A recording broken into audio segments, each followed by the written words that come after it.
Which is true, but I'd be remiss to not acknowledge a few challenges. Those being raising children, trying to fit it all in, and not being the traditional face of a farmer.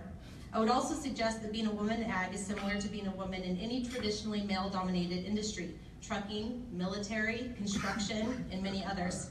Our story isn't that different from theirs. I've been known to say I'm always excited to see women in ag do great things, but I do look forward to the time it's not a headline. I read a blog called The Dirt this week, and the author wrote about this topic. She says, the conversation should no longer be about being a woman in ag. It's about being in agriculture, period. Kudos to Oregon, but I think we've been at this point for a while now, and I'm incredibly grateful for that. I'm very grateful for the hardworking women and men that came before us and recognize that everyone has a different story. Mine is different than Brenda's, and our roles are different on our farms.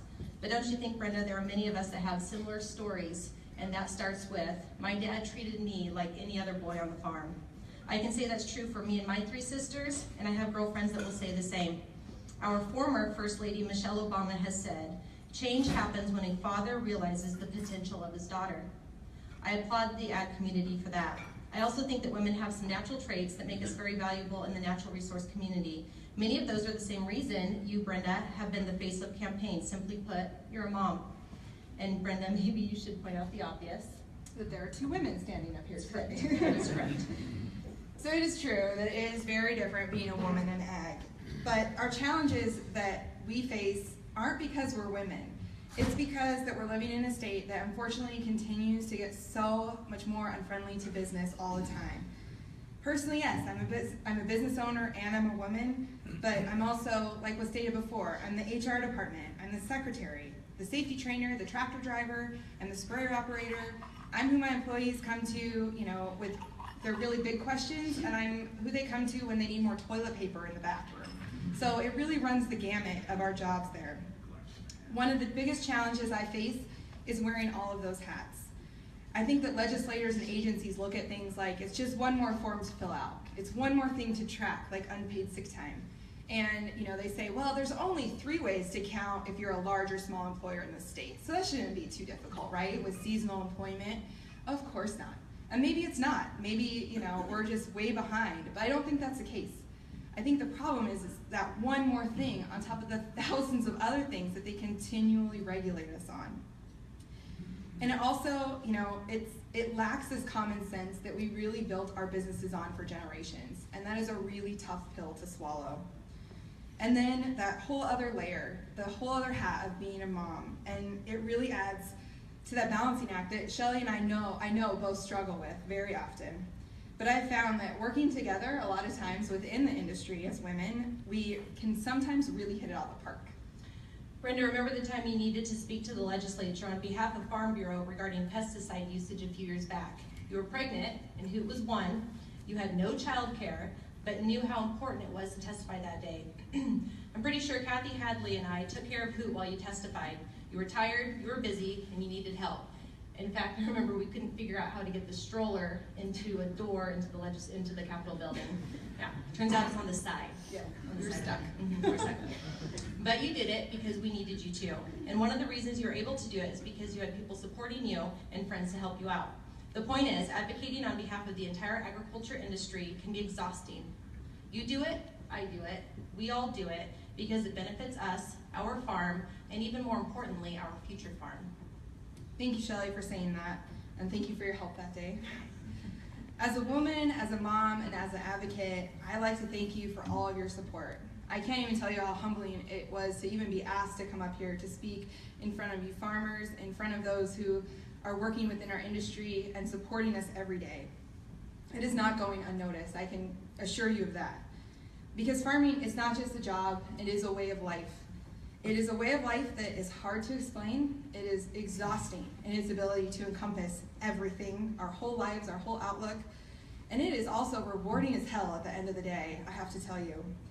I wish I could come up here after all of these speakers and we could have just had a quick PowerPoint of the top 10 reasons why it's going to be so easy to farm here in Oregon in the future.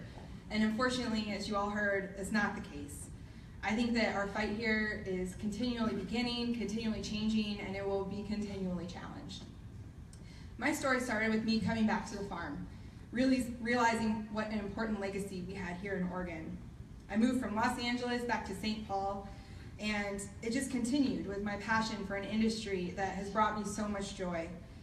And it's continually evolving. I got married, I became a mom, I grew as a farmer and as a businesswoman. So what's your story? I mean, to you farmers out here, you guys are 2% of the population. Your life is a story within itself. Every day that you head out into your fields is a day that you can take a picture, and I can guarantee you that that photo of your everyday is gonna look like heaven on earth to those folks up in the high-rise wearing high heels looking at their Facebook feed. All of you who aren't farmers, I need you to really understand what sharing our story for us with that Facebook meme or whatever it is, it's important. We need your reach. You all are friends with people who need to hear from us also. The challenges that we face may seem and really are incredibly daunting, but I also know that my grandpa, he was the first generation on our farm, he faced challenges every day his feet hit the soil, every single day. And my dad did the same, and they are both resilient. So I hope that with our future here, for my boys as the 4th generation, that they're gonna get just as dirty with the dirt from our fields as I had the opportunity to. But we need an industry that's willing to work for that, not just for their own farm, but for their entire industry. I'm glad Brenda mentions her grandpa, because my story almost always includes my grandpa on so many levels. My dad has said to me many times, Shelley, Grandpa Merrill worked hard, I worked hard, we just kept our heads down and kept to ourselves. We thought working hard was enough, and that our elected officials and the community around us were grateful for our work and were like-minded. We're standing here today to say that's just not the case. If my past generation had been more outspoken, would we be where we are today? I can't say, but I do know this is where we are, and I have a simple yet great ask. Please, will you get more involved? We need you. Every person out there has a passion for agriculture in some form, otherwise you wouldn't be here today. You are smart and you are passionate. You might not want to speak in front of people, I understand that.